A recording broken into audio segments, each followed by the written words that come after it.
Salut à tous, aujourd'hui Téléperformance vient de publier ses résultats semestriels. Comme vous pouvez le voir, voilà, le marché a extrêmement bien réagi puisque le cours de bourse a pris plus 10% durant la séance. Ça c'est dû notamment parce qu'elle a publié des bons résultats, ce qu'on va voir tout de suite, et aussi parce que elle a battu le consensus et notamment le consensus aussi d'autres fonds d'investissement comme Odo par exemple. Donc on va se mettre tout de suite sur les résultats de Téléperformance. Bien sûr, je préfère rappeler que je suis actionnaire à hauteur de 60% à peu près voilà, de mon portefeuille. Je vais vous montrer ça en direct, bien évidemment. Donc pour vous montrer voilà, mon portefeuille en toute transparence, je vous ai mis ici donc mon PEA, donc vous pouvez voir qu'il y a 3 actions et notamment ma ligne Téléperformance qui a voilà, 41 actions à un PRU de 147,08 €. Et voilà, ça fait une moins-value actuelle de 20%, donc ça fait quand même assez mal au portefeuille. Voilà, je suis à moins 1172 € de moins-value. Au moins voilà, je vous montre ça en toute transparence et maintenant vous savez que voilà, il peut y avoir peut-être certains biais dans la vidéo, attention. Pour revenir du coup à l'analyse des résultats, donc on va se mettre sur les slides du conf call. Donc c'est quand même un très bon semestre pour Téléperformance. Si le cours a pris plus 10%, c'est qu'il y a forcément une raison et on sait que l'entreprise se fait défoncer par le marché depuis des mois. Donc forcément, s'il y a une hausse aussi importante, c'est que derrière, le news flow est positif. Donc il y a une accélération dans le deuxième trimestre. On a eu plus 2,4% de croissance du CA et plus 28% en publié, c'est-à-dire en prenant en compte l'acquisition de Majorel. Donc ils confirment que les synergies qu'ils avaient anticipées de voilà, 100 à 150 millions d'euros vont être atteintes durant l'année 2024 et également en 2025 et qu'il y aurait également d'autres synergies à prévoir. Sur le plan de l'IA, voilà, ça continue à se développer, ça continue à s'accélérer. Il y a dorénavant plus de 300 projets d'intelligence artificielle et il y a notamment, voilà, c'est ce qui nous intéresse, des projets d'intelligence artificielle générative. Donc c'est ça vraiment qui a le plus d'impact et le plus d'impact positif pardon, pour les entreprises clientes. Donc c'est ça aussi qu'on doit suivre. Il y a une ligne où il nous dit qu'en gros leur outil core.ia a gagné voilà, un prix en 2024 pour la solution IA voilà, pour les entreprises. Donc ça c'est excellent. On rappelle le contexte, Téléperformance a peur de se faire disrupter, ou en tout cas le marché a peur que TEP se fasse disrupter. Et là, ils vous prouvent noir sur blanc que en fait leur outil il est fait pour aider les entreprises. Donc voilà, on n'attend rien de plus de Téléperformance. Ils ont voilà sur le côté ESG eu des certifications meilleure place pour travailler. Bon, ça c'est un peu accessoire, mais c'est toujours intéressant puisque maintenant, on le sait, les fonds ESG ont de plus en plus d'importance. Donc si on veut que le cours de TEP remonte, il va falloir aussi séduire les fonds ESG. Si vous n'arrivez pas pardon, à séduire les fonds ESG, vous ne pourrez pas intégrer tous les fonds et donc le cours de bourse il va atteindre une certaine limite. Donc ça c'est quand même assez important, mais bien que secondaire du point de vue des finances, hein, bien sûr. Et enfin, ils ont annoncé la nomination de Moulay Hafid El Ammi. Donc voilà, c'est un nouvel administrateur qui a remplacé Patrick Thomas, qui est parti après 7 ans de direction au board. Concernant donc voilà les résultats, je vous l'ai montré. Donc on a 28% de croissance au premier semestre. Donc forcément, ça c'est dû à Majorel, l'acquisition. Au niveau du pro forma, c'est-à-dire uniquement en organique, donc sans inclure l'acquisition de Majorel, on est à 1,7%. Donc en gros, c'est voilà, à peu près 1% au premier trimestre et 2,4% au deuxième trimestre.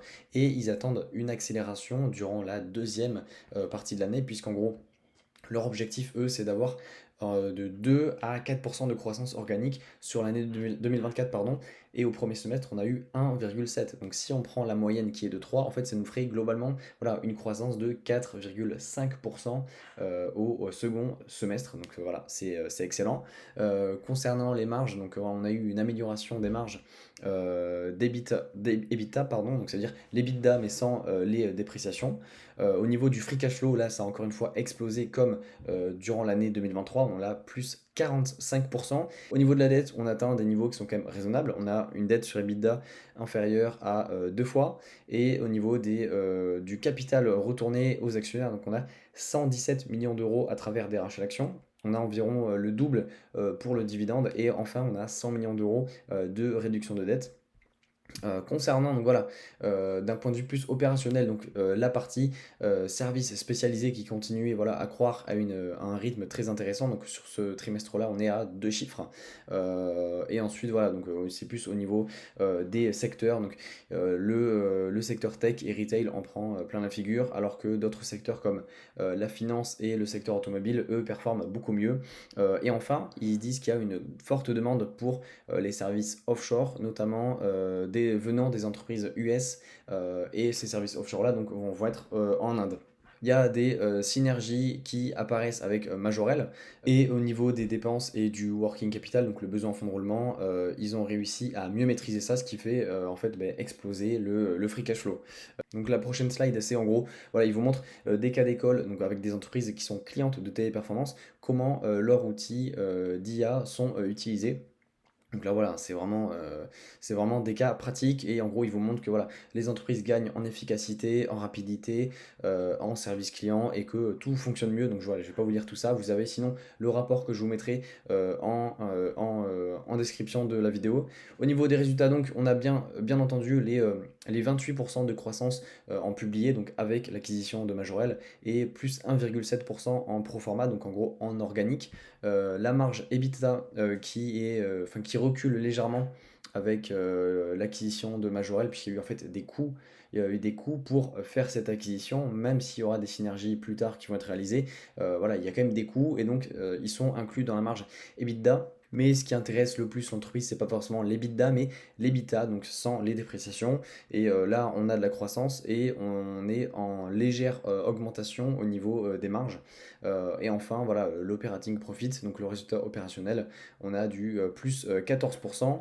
Et pour le bénéfice net, on est à plus 7,4%. Et en fait, vous remarquerez que le bénéfice par action, donc en fait, évolue moins rapidement que le bénéfice net tout court, tout simplement parce qu'il y a eu de la dilution, notamment pour l'acquisition de Majorel, malgré les rachats d'actions de Téléperformance qui viennent pourtant du coup diminuer cet effet de dilution. Et enfin, voilà, à la dernière ligne, ils vous proposent le bénéfice ajusté, mais en fait, ils vous disent que c'est une mesure alternative de performance. Donc voilà, on va éviter de le prendre, on va se contenter des chiffres GAAP officiels. Donc là, plusieurs slides pour vous dire en gros comment s'est déroulée la croissance durant le semestre. Pareil ici pour les marges et la croissance pro forma. Concernant du coup là, les différentes branches de l'entreprise, donc on voit bien ici que la partie service spécialisé fonctionne extrêmement bien puisqu'on a du plus 12% sur ce secteur-là. Et au niveau donc, des autres activités, donc tout ce qui va être pardon, centre d'appel, ça marche quand même beaucoup moins bien vu qu'elle subit la conjoncture. Donc aux Amériques, il y a de la décroissance et en Europe et principalement du coup en Asie, on a une légère croissance, mais on voit bien que encore une fois, ce qui tire les revenus durant cette conjoncture assez compliquée, c'est les services spécialisés et donc notamment Language Line Solutions, donc les outils de traduction de langue et aussi les services de visa, donc voilà, les visas pour les voyages, pour les nationalités. Là, bon, il vous montre en gros une slide où c'est voilà, secteur par secteur, mais c'est clairement pas ce qui compte le plus, ça on s'en fout un peu. Donc au niveau des résultats, donc voilà, là je vous ai mis des tableaux avec les pourcentages de variation, donc vous voyez bien que ici le profit net évolue plus rapidement que le bénéfice dilué. Donc ça c'est dû forcément à la dilution. Et en fait, ce qui a aussi impacté la croissance du bénéfice, c'est l'augmentation du taux de taxation qui va également augmenter durant le deuxième semestre. Et du coup, forcément, avec la hausse des taux d'intérêt, les résultats, enfin les charges d'intérêt de la dette augmentent elles aussi. Concernant le free cash flow de 448 millions d'euros et qui est en hausse de 45%, c'est juste énorme. Vous pouvez le voir, en fait, cette augmentation elle est due principalement grâce déjà à l'acquisition de Majorel, puisqu'on voit en fait les 28%, c'est à peu près similaire aux 22-25% je crois d'augmentation de chiffre d'affaires grâce à Majorel. Et ensuite il y a eu une augmentation des marges, principalement grâce à une diminution des besoins d'investissement, donc les CAPEX, Et ça, les CAPEX, à quoi ils sont liés? Le management le précise. C'est une amélioration, enfin une augmentation de la cloudification. Et en gros, c'est plus de travail en télétravail justement. Et aussi ben, des trends et des optimisations de SIS. Donc en gros, voilà, une meilleure gestion des coûts et de la main-d'œuvre, ce qui permet au final de, voilà, de faire exploser le free cash flow. Et ça, c'est excellent en tant qu'actionnaire.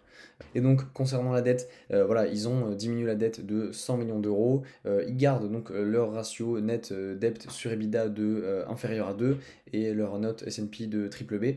Mais surtout, en fait, comme vous pouvez le voir, pour le deuxième semestre, en gros, on s'attend à peu près à 500 millions d'euros de free cash flow.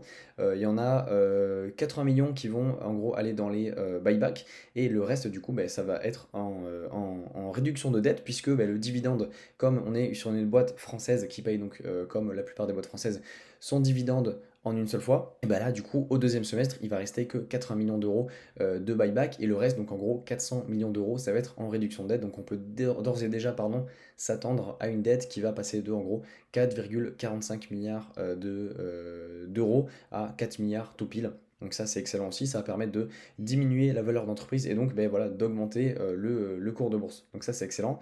Et enfin, ce que je disais c'était qu'on aurait une croissance de 2 à 4% pardon, sur le chiffre d'affaires. Donc pour ça, je vous ai préparé un DCF pour une croissance donc de 2%. On obtient un prix d'action de 154,5 euros. Donc ça, c'est uniquement forcément si on a une croissance de 2% dans les années à venir. Pardon.